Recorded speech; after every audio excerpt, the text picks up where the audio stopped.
বিএনপির যুগ্ম মহাসচিব জনাব ফখরুল ইসলাম আলমগীরের সাথে আজ অন্তর্বর্তীকালীন সরকারের প্রধান উপদেষ্টা ডক্টর মোহাম্মদ ইউনূসের যে বৈঠক হয়েছে, আসলে এই বৈঠকটা এই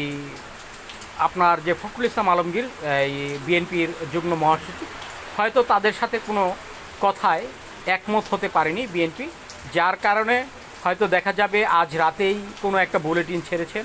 যে এই দেশের পক্ষে যে আন্দোলন নিয়ে তারা আবারও নতুন করে আন্দোলন করতে চাচ্ছে, যে যত দ্রুত নির্বাচন না দিবে ততটাই হয়তো অন্তর্বর্তীকালীন সরকার চাপে পড়তে পারে। কিন্তু এই মুহূর্তে কিন্তু জনগণ এই অন্তর্বর্তীকালীন সরকারকেই এই আপনার সবচাইতে বেশি ভালো মনে করছে। তার কারণ দীর্ঘ 16 বছর নয় 53 বছরে বাংলাদেশ আওয়ামী লীগ, বিএনপি, জাতীয় পার্টি, জাতীয় অন্যান্য দেশের এই রাজনৈতিক নেতারা এদেশে ক্ষমতায় ছিলেন, তারা কোনো কিছুই করতে পারেনি এই দেশের জন্য।